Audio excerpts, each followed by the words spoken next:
इतिहास के पन्नों में न जाने कितनी कहानियां दफन है।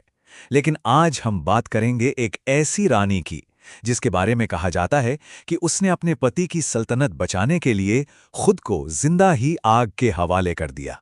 लेकिन क्या ये वाकई एक बलिदान था, या फिर इसके पीछे छिपी थी एक ऐसी सियासी चाल, एक ऐसी साजिश जो इतिहास की सबसे बड़ी और शायद सबसे खतरनाक चाल थी?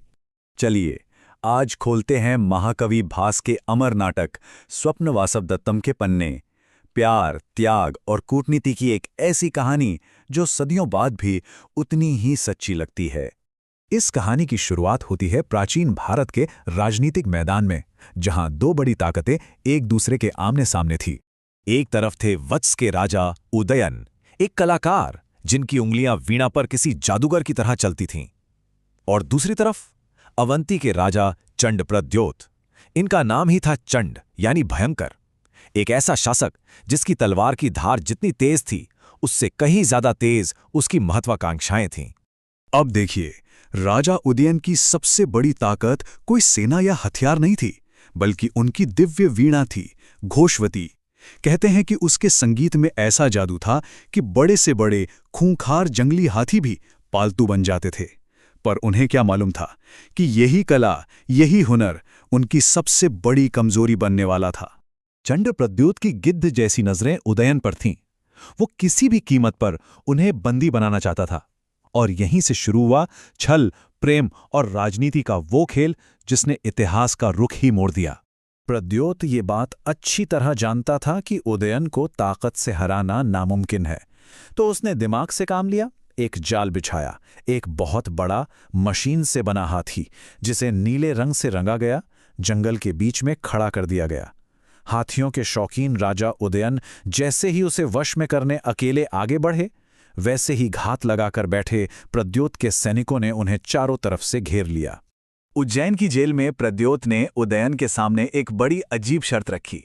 शर्त यह थी कि उदयन उसकी बेटी राजकुमारी वासवदत्ता को वीणा सिखाएंगे, पर दोनों के बीच एक मोटा पर्दा रहेगा। देखिए, चालाक प्रद्योत उदयन के हुनर और उनके आकर्षण से डरता था।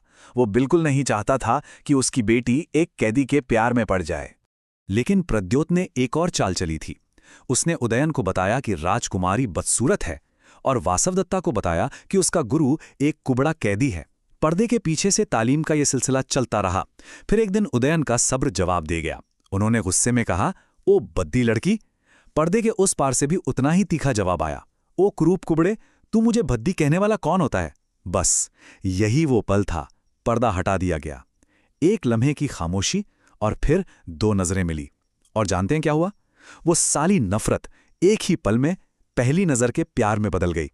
तो जब उज्जैन के कैद खाने में ये प्रेम कहानी पनप रही थी, तो दूसरी तरफ वत्स में राजा के एक वफादार मंत्री ने कसम खाई थी कि वो अपने राजा को छुड़ा कर लाएगा। अब शुरू होने वाली थी उज्जैन से भागने की एक बेहद दिलेर योजना। ये थे महामात्य योगंधरायण, एक ऐसा दिमाग जो कहा जाता है कि 10 सेनाओं पर भारी था।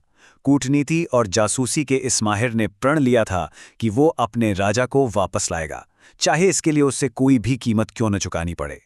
तो कहानी अब यहां तक आ पहुंची थी। राजा उदयन को धोखे से बंदी बनाया गया। कैद में उन्हें राजकुमारी वासवदत्ता से मोहब्बत हो गई। इसी बीच योगंधरायण ने भेष बदला और दुश्मन के घर उज्जैन में दाखिल हो गए। और फिर एक रात बिल्कुल सही मौका देखकर उदयन और वासवदत्ता शाही हथिनी भद्रावती पर सवार होकर अंधेरे में गायब हो गए। योगंधरायण का दिमाग देखिए। जैसे ही अवंती की सेना ने उनका पीछा करना शुरू किया, रास्ते में सोने के सिक्के फिकवा दिए गए। लालची सैनिक अपने घोड़े छोड़कर सिक्के बटोरने में लग गए, और बस इसी भगदड़ का फायदा उठाकर उदयन और वासवदत्ता अपनी सीमा में सुरक्षित पहुंच गए। वो बचकर तो आ गए, लेकिन कहानी का सबसे मुश्किल, सबसे दर्दनाक मोड़ तो अभी बाकी था। उन्हें एहसास हुआ कि असली लड़ाई तो अब शुरू होनी है, और इस लड़ाई को जीतने के लिए एक ऐसे बलिदान की जरूरत थी जिसकी कोई कल्पना भी नहीं कर सकता था। तो सवाल उठता है कि आखिर इतनी बड़ी कुर्बानी की जरूरत ही क्यों पड़ी?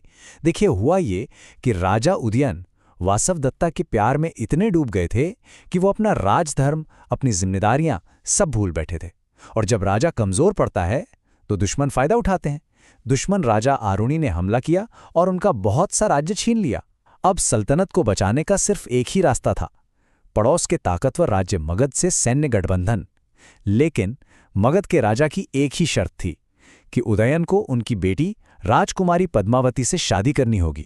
सोचिए, ये कितना दिल तोड़ने वाला फैसला रहा होगा। योगंधरायण ने भारी मन से एक भयानक योजना तैयार की। जब राजा शिकार पर गए थे, लावाणक नाम के एक गांव में उनके शिविर में आग लगवा दी गई और पूरे राज्य में ये झूठी खबर फैला दी गई कि उस आग में रानी वासवदत्ता और महामात्य योगंधरायण दोनों जिंदा जल गए। एक रानी ने अपने पति के लिए अपनी ही मौत का नाटक रचा।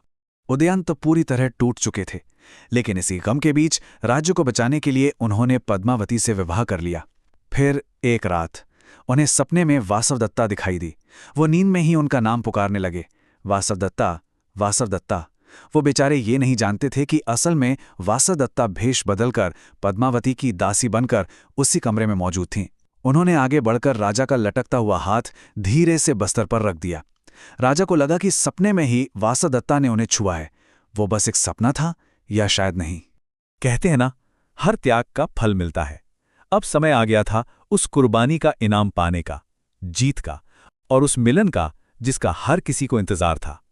अपनी रानी को खोने के गम को अपनी ताकत बनाकर और मगध की विशाल सेना को साथ लेकर राजा उदयन ने दुश्मन आरुणि के खिलाफ जंग का ऐलान कर दिया। और इस बार उन्होंने आरुणि को जंग के मैदान में हराकर अपनी खोई हुई सल्तनत को वापस जीत लिया। योगंधरायण की वो महान और दर्द भरी योजना आखिरकार कामयाब हो गई थी। जीत के जश्न के बीच जब पूरा दरबार लगा हुआ था, योगंधरायण सामने आए। उन्होंने अपना भेष उतारा और फिर उन्होंने पर्दे के पीछे से उस इंसान को सबके सामने पेश किया जिसे दुनिया मरा हुआ समझ रही थी, जीवित वासवदत्ता। अपनी रानी को जिंदा देखकर हैरान उदयन की खुशी का कोई ठिकाना नहीं रहा। दो प्रेमियों का आखिरकार पुनर्मिलन हो चुका था। तो ये कहानी हमें एक बहुत बड़े सवाल के साथ छोड़ जाती है। एक तरफ है कर्तव्य, अपने राज्य, अपनी प्रजा के लिए, और दूसरी तरफ है प्रेम, वो त्याग, वो बलिदान। आखिर इन दोनों में से बड़ा कौन है, प्रेम या कर्तव्य? इस सवाल का जवाब शायद इतिहास में नहीं, बल्कि हम सबके अपने अंदर छिपा है।